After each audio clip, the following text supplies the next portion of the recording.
ചില വീണ വിജയൻ കൂടുതൽ കുരുക്കിലേക്കാണ് പോകുന്നത്.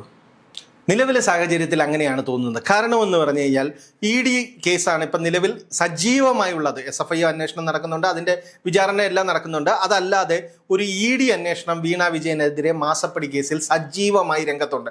അതിൻ്റെ ഭാഗമായിട്ടാണ് പിണറായി വിജയൻ്റെ തിരുവനന്തപുരം ബേക്കർ ജംഗ്ഷനിൽ വാടകയ്ക്ക് താമസിക്കുന്ന വീട്ടിലും കണ്ണൂരിലെ വീട്ടിലും അതുപോലെ റിയാസിൻ്റെ കോഴിക്കോട് വീട്ടിലും പിന്നെ കരിമണൽ കർത്തയുടെ വീടുകളിലും എല്ലാം റെയ്ഡ് നടന്നത്. CMRLൻ്റെ ഓഫീസിലും എല്ലാം റെയ്ഡ് നടന്നത്. അതിനുശേഷം അതിൻ്റെ തുടർ നടപടികൾ ED എത്രത്തോളം സജീവമായും സീരിയസ് ആയും മുന്നോട്ട് കൊണ്ടുപോകുന്നു എന്നതിൻ്റെ ഉദാഹരണമാണ് ഇന്ന് ED ഡയറക്ടർ തന്നെ നേരിട്ട് കൊച്ചിയിലെത്തി ഈ കേസ് അടക്കമുള്ള വിശദാംശങ്ങൾ പരിശോധിക്കുന്നത്.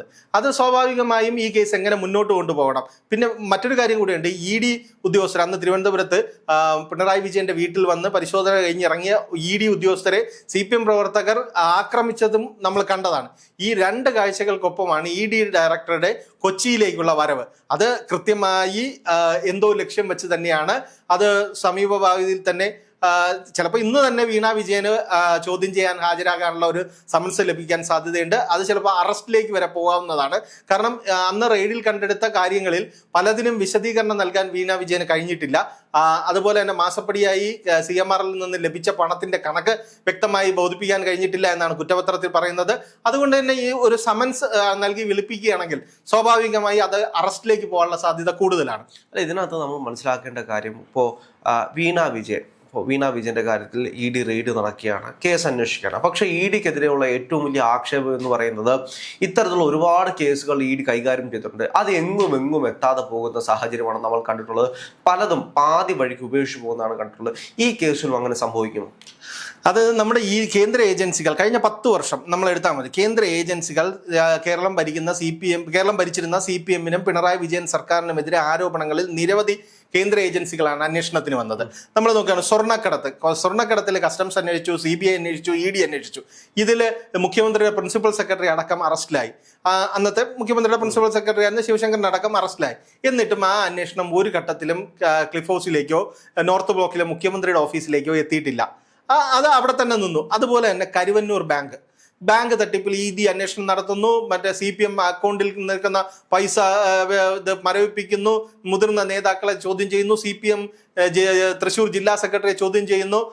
ഇതെല്ലാം പറഞ്ഞു, ഒന്നും എത്തിയില്ല. അന്വേഷണം ഒരു സ്വിച്ച് ഇട്ട പോലെ അങ്ങ് നിന്ന അവസ്ഥയിലാണ്. അവരുടെ ഒരു നടപടിയും ഉണ്ടായിട്ടില്ല. ഈ ഒരു ഹിസ്റ്ററിയാണ് നമ്മുടെ ഇവിടെ കേന്ദ്ര ഏജൻസികൾ CPM-നും CPM നേതൃത്വത്തിനും എതിരെ വരുന്ന കേസുകളിലും ഇതെല്ലാം സംഭവിക്കുന്നത്.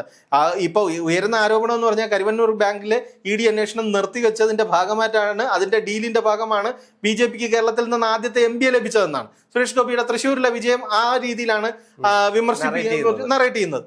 അപ്പൊ ആ രീതിയിലാണ് കാര്യങ്ങൾ നടക്കുന്നത്. EDയുടെയും അല്ലെങ്കിൽ മറ്റ് കേന്ദ്ര ഏജൻസികളൊന്നും പിണറായി വിജയനെ കാര്യമായി തൊട്ടിട്ടില്ല. എനിക്ക് തോന്നുന്നത് 10 വർഷത്തിൽ ഇത്രയും ആരോപണങ്ങൾ ഉയർന്നിട്ടതിന് ശേഷം ആദ്യമായി ഭരണത്തിൽ നിന്ന് മാറി പ്രതിപക്ഷ നേതാവായപ്പോഴാണ് പിണറായി വിജയന്റെ വീട്ടിലൊരു പരിശോധനയെങ്കിലും പേരിൽ നടന്നത്.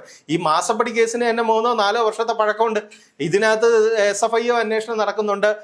അതിലും എങ്ങും എത്തിയിട്ടില്ല അന്വേഷണം. വീണ വിജയനെ ഒരു 2-3 തവണ ചോദ്യം ചെയ്തതൊഴിച്ചാൽ മറ്റ് നടപടികളൊന്നും ഉണ്ടായിട്ടില്ല.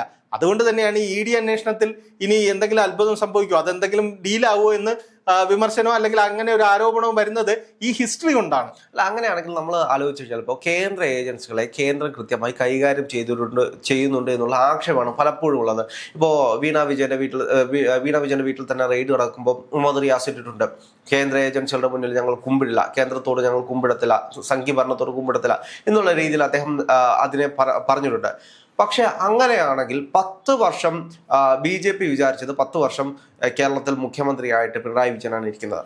ഈ സമയം കൊണ്ട് കോൺഗ്രസ് നശിച്ചു പോകും, അല്ലെങ്കിൽ കോൺഗ്രസ് പ്രതിപക്ഷത്തിരുന്ന് ഇല്ലാതായി പൊക്കോളും. അപ്പം നമ്മൾ ഈ കേസുമായി മുന്നോട്ട് പോയി കഴിഞ്ഞാൽ ഇവരുടെ ഭാവി അഫക്റ്റ് ചെയ്യും. അതുകൊണ്ട് കോൺഗ്രസ് മുക്ത ഭാരതമാണല്ലോ, അപ്പോൾ കമ്മ്യൂണിസ്റ്റ് പാർട്ടി ഇങ്ങനെ ഭരിക്കട്ടെ എന്നായിരുന്നു BJPയുടെ സ്റ്റാൻഡെങ്കിൽ. ഇപ്പോൾ അവർ ഉദ്ദേശിക്കുന്നത് ഇപ്പോൾ 3 MLA-മാരുണ്ട്, ഒരു MP ഉണ്ട്.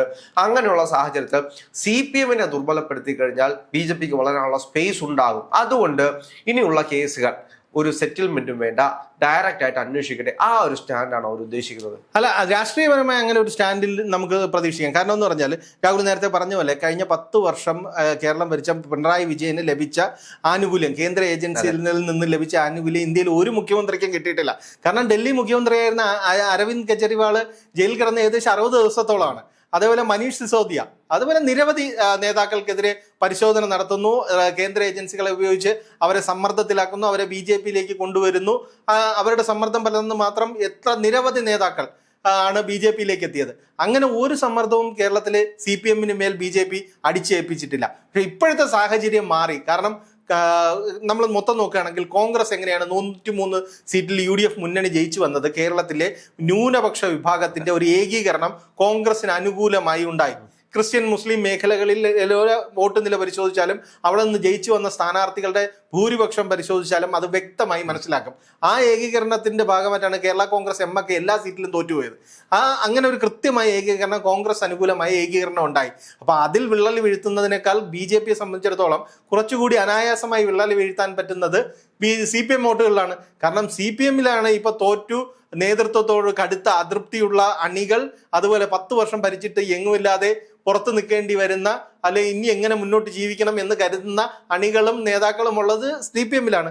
അതുപോലെ തന്നെ CPM-ന്റെ കോർ വോട്ട് ബാങ്ക് എന്താണ്? കേരളത്തിലെ ഹിന്ദുക്കളുടെ വോട്ടാണ് CPM-ന്റെ കോർ വോട്ട്. ഈഴ വോട്ടുകളാണ് എല്ലാ കാലത്തും CPM-ന്റെ പരമ്പരാഗത വോട്ടുകളായി നിൽക്കുന്നത്. ആ വോട്ടുകളിൽ ഒരു വിള്ളൽ വീഴ്ത്തിയാൽ, അല്ലെങ്കിൽ CPM-നെ കുറച്ചുകൂടി ആക്രമിച്ച് ദുർബലപ്പെടുത്തുകയും അതിന്റെ നേതൃത്വത്തെ തുറന്നു കാട്ടപ്പെടുകയും ചെയ്താൽ ഇപ്പോൾ അസ്വസ്ഥരായും നിൽക്കുന്ന അണികളെ കൂടി BJP-യിലേക്ക് കൊണ്ടുവരാം എന്നൊരു ചിന്ത സ്വാഭാവികമായും BJP-ക്ക് ഉണ്ടാവാം. അതിന്റെ ഭാഗമായിട്ടായിരിക്കാം പ്രതിപക്ഷ നേതാവായി ദിവസങ്ങൾക്കുള്ളിൽ ഈ ED പരിശോധനയെല്ലാം നടക്കുന്നത്. കാരണം മാസപ്പടി കേസിന് വളരെ പെട്ടെന്ന് വന്നൊരു കേസല്ല, മൂന്ന് വർഷത്തിന് മേലെയായി ഈ കേന്ദ്ര ഏജൻസികളുടെ കയ്യിൽ തന്നെ സുരക്ഷിതമായും ഇരിക്കുന്ന ഒരു കേസാണ്. ആ കേസിൽ ഇപ്പോൾ നടത്തുന്ന ഇടപെടൽ BJP ഒരു രാഷ്ട്രീയ ലക്ഷ്യം കാണുന്നുണ്ടാവാം, അസ്വസ്ഥരെ കൂടെ നിർത്താനുള്ള രാഷ്ട്രീയ ലക്ഷ്യമാവാം. അത് എത്രത്തോളം വിജയം കാണുമെന്നുള്ളത് വരും ദിവസങ്ങളിൽ കാണണം. അല്ല, ഇത് വിജയിക്കുമോ ഇല്ലയോ എന്നതിനപ്പുറത്തേക്ക് അപ്പോൾ ഞാൻ തന്നെ ഈ തെരഞ്ഞെടുപ്പിന് മുമ്പിട്ട് പറഞ്ഞിട്ടുണ്ട്, CPM-ന്റെ വോട്ട് ബാങ്കുകളാണ്. CPM പോലും ശ്രദ്ധിക്കുന്നില്ല. അടിത്തട്ടിൽ അവരുടെ വോട്ട് ബാങ്കുകളെല്ലാം BJP-യിലേക്കാണ് പോകുന്നത്. മേലിൽ നമ്മൾ നോക്കിക്കഴിഞ്ഞാൽ UDF-ൽ നിന്നുമായിരിക്കും ചിലപ്പോൾ നേതാക്കന്മാരൊക്കെ BJP-യിലേക്ക് പോകുന്നത്. പക്ഷെ അടിത്തട്ടിൽ സാധാരണപ്പെട്ട പാർട്ടിക്ക് വേണ്ടി പണിയെടുത്ത് വളർന്നു വന്നിട്ടുള്ള ആളുകൾ നോക്കിക്കഴിഞ്ഞാൽ അവരെല്ലാം BJP-യിലേക്കാണ് പോകുന്നത്. ഇപ്പോൾ എൻ്റെ തന്നെ ബൂത്തിന്റെ അടുത്തുള്ള ബൂത്തുകൾ പരിശോധിച്ചു കഴിഞ്ഞാൽ അവിടെയൊക്കെ വോട്ട് ഷെയറുകൾ പോകുന്നത് BJP-യിലേക്കാണ്. അത് CPM-ന്റെ കോട്ടയിലെ വോട്ടുകൾ തന്നെയാണ് പോകുന്നത്. CPM-നെതിരായിട്ട് നിന്ന ആളുകളാണെന്ന് BJP-ക്ക് വേണ്ടി വർക്ക് ചെയ്യുന്നത്, അല്ലെങ്കിൽ CPM-ന് വേണ്ടി കൊടി പിടിച്ച ആളുകളാണ് BJP-ക്ക് വേണ്ടി വർക്ക് ചെയ്യുന്നത്. അല്ല, സ്വാഭാവികമായ കാര്യമില്ല. കാരണം എന്ന് പറഞ്ഞാൽ രണ്ട് രാഷ്ട്രീയ പാർട്ടികളുടെ അഗ്രസീവ്നെസ് നോക്കിയാൽ മതി. കാരണം കോൺഗ്രസ് പോലെ അല്ല CPM-ന്റെ അണികൾക്ക് അവരുടെ ആവേശം ഉൾക്കൊള്ളുന്ന, ആവേശപ്പെടുത്തുന്ന നേതാക്കൾ ആ രീതിയിൽ അവർ ആവേശത്തിന്റെ കൊടുമുടിയിൽ നിർത്തിയാണ് ഈ പാർട്ടിക്കൊപ്പം നിർത്തുന്നത്.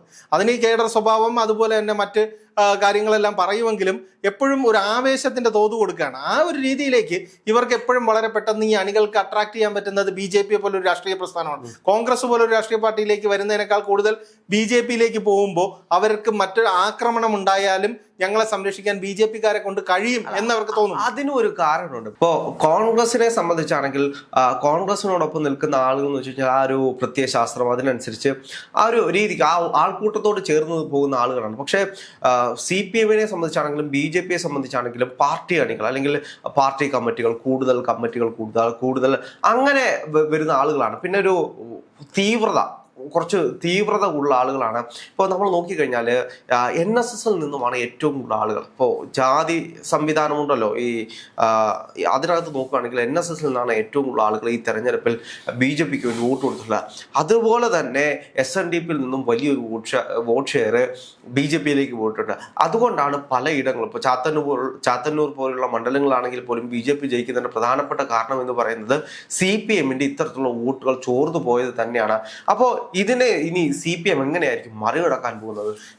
ഇത് പല ഘട്ടങ്ങളിൽ ഇതൊരു പെട്ടെന്നുണ്ടായ ഒരു മാറ്റം എന്ന് പറയാൻ പറ്റില്ല. കാരണം നമ്മളിപ്പോൾ നോക്കുകയാണെങ്കിൽ ശബരിമല സ്ത്രീ പ്രവേശനവുമായി ബന്ധപ്പെട്ട് CPM-ഉം അന്നത്തെ പിണറായി വിജയൻ സർക്കാരും എടുത്ത നിലപാട്, ആ നിലപാടാണ് കേരളത്തിലെ ഹിന്ദു വിഭാഗത്തിന്റെ വോട്ട് CPM-ൽ നിന്ന് BJP-യിലേക്ക് മാറി തുടങ്ങുന്നതിന്റെ ഒരു തുടക്കം കുറിച്ചത് അവിടെ നിന്നാണ്.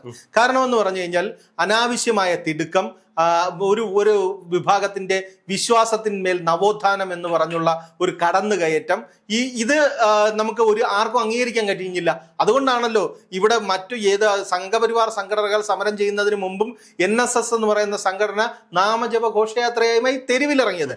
അന്നു മുതലാണ് കേരളത്തിലെ ഹൈന്ദവ മേഖലകളിൽ ഹൈന്ദവ വോട്ടുകൾ CPM-ന് എതിരായി മാറിക്കൊണ്ടിരുന്നത്. പിന്നെ അതുപോലെ തന്നെ CPM ഒരു സമയത്ത് നടത്തിയ ന്യൂനപക്ഷ പ്രീണനമുണ്ട്. കാരണം ഈ CAA സമരം അടക്കം ന്യൂനപക്ഷത്തെ ഒപ്പം നിർത്തി ആ മേഖലകളിൽ നിന്ന് ലഭിച്ച വോട്ടിനെ നിലനിർത്തിക്കൊണ്ട് പോകാൻ നടത്തിയ ഒരു ശ്രമം നടന്നിരുന്നു.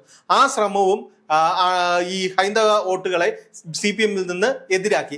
ആ വോട്ടുകൾ നേരെ തീവ്രമായി ചിന്തിക്കുന്നവരാണ് ഈ രീതിയിലെല്ലാം പോയത്. ആ വോട്ടുകൾ നേരെ പോയത് BJP-യുടെ പെട്ടിയിലാണ്. ആ ഒരു നേരെ പോയി BJP-യിൽ പെട്ടു. അതാണ് കഴിഞ്ഞ പാർലമെന്റ് തെരഞ്ഞെടുപ്പിൽ നമ്മൾ കണ്ടതാണ്. കാരണം BJP-ക്ക് പല മണ്ഡലങ്ങളിലും വലിയ രീതിയിൽ വോട്ട് വർദ്ധിച്ചു. ചില മണ്ഡലങ്ങളിൽ നിസ്സാര വോട്ടിനൊക്കെയാണ്, അതായത് പാർലമെന്റിലെ നിയോജക മണ്ഡല അടിസ്ഥാനത്തിൽ നോക്കിയാൽ 2ാം സ്ഥാനത്ത് പല മണ്ഡലങ്ങളിലും വന്ന BJP സ്ഥാനാർത്ഥിയാണിത്. ആ ഒരു ഘട്ടത്തിലേക്കാണ്, ആ ഒരു അപകടം മനസ്സിലാക്കി CPM തിരിച്ച് ശ്രമിച്ചു. അതിന്റെ ഭാഗമായിട്ടാണ് ഈ വെള്ളാപ്പള്ളി നടേശനെയൊക്കെ ചുമന്നുകൊണ്ട് കടന്നത്. കാരണം ഈഴവ വോട്ടുകൾ പൂർണ്ണമായി തങ്ങൾക്ക് അനുകൂലമാക്കാനാണ് വെള്ളാപ്പള്ളിയെ ചുമന്നത്. പക്ഷെ അതും ഫലം കണ്ടില്ല. ഈ ഒരു വോട്ടിന്റെ ഒഴുക്ക് ഇങ്ങനെ നിർബാധം തുടർന്നു. അതുകൊണ്ട് തന്നെയാണ് 3 സീറ്റുകളിലേക്ക് ജയം വന്നത് BJP-യുടെ. കാരണം 0-ൽ നിന്ന് 3-ലേക്ക് എത്തി.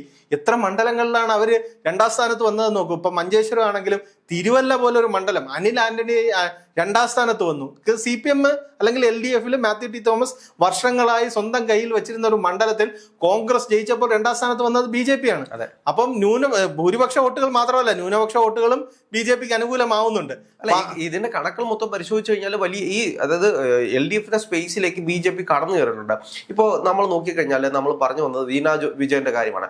വീണ വിജയനെ അറസ്റ്റ് ചെയ്ത് കഴിഞ്ഞാൽ അത് CPM-നെ രാഷ്ട്രീയപരമായിട്ട് ബാധിക്കുമോ? CPM സ്വാഭാവികമായി പിണറായി വിജയന്റെ മകൾ എന്നുള്ള ഒരു രീതിയിൽ രാഷ്ട്രീയമായി CPM-ന് അതിന് വലിയ വില കൊടുക്കേണ്ടി വരും. കാരണം എന്ന് പറഞ്ഞു കഴിഞ്ഞാൽ ഇത് എന്താണ് കേസ്? ഇപ്പം ബിനീഷ് കൊടിയേരിക്കെതിരെ മയക്കുമരുന്ന് കേസ് വന്നപ്പോൾ അത് ഒരു വ്യക്തിക്കെതിരായ കേസാണ്. മകന് എതിരായ കേസിന് കോടിയേരി ബാലകൃഷ്ണനോ പാർട്ടിയോ ഉത്തരം പറയേണ്ട എന്ന് തീരുമാനവും നിലപാടും എടുത്ത രാഷ്ട്രീയ പ്രസ്ഥാനമാണ് CPM. പക്ഷെ പിണറായി വിജയന്റെ മകളുടെ കേസ് വന്നപ്പോൾ അതല്ലായിരുന്നു നിലപാട്. കാരണം പിണറായി വിജയന്റെ മകൾക്ക് വല്ലാത്തൊരു സംരക്ഷണം മറ്റേ CPM-ന്റെ സംസ്ഥാന സെക്രട്ടറി വരെ വന്ന് റെയ്ഡ് കിടക്കുന്ന വീട്ടിന്റെ മുന്നിൽ ടാർട്ട റോഡിൽ കുത്തിയിരുന്ന പ്രതിഷേധം, ഇറങ്ങിപ്പോകുന്ന ഉദ്യോഗസ്ഥരെ ആക്രമിക്കലൊക്കെ കണ്ടതാണ്. കാരണം പിണറായി വിജയന്റെ മകൾക്ക് പാർട്ടി വല്ലാത്തൊരു പരിരക്ഷ കൊടുക്കുന്നുണ്ട്. ആ പരിരക്ഷ കൊടുക്കുന്നത് കൊണ്ട് തന്നെ വീണ വിജയന്റെ അറസ്റ്റിൽ CPM ഉത്തരം പറയേണ്ടി വരും. CPM പ്രതിസന്ധിയിലാവും. കാരണം എന്താണ്, അച്ഛൻ മുഖ്യമന്ത്രിയായിരുന്നു എന്ന അധികാര സ്ഥാനത്തിന്റെ ശക്തി അല്ലെങ്കിൽ അതിന്റെ പവർ ഉപയോഗിച്ച് ചെയ്യാത്ത സേവനത്തിന് കോടിക്കണക്കിന് രൂപ ഒരു കരിമണൽ കമ്പനിയിൽ നിന്ന് വാങ്ങി എന്ന് പറയുന്ന ആരോപണം, അതിന് CPM മറുപടി പറയേണ്ടി വരുന്നു എന്നുള്ളത് ഉറപ്പാണ്. അത് CPM വലിയ തിരിച്ചടി തന്നെ ആവുകയും ചെയ്യും.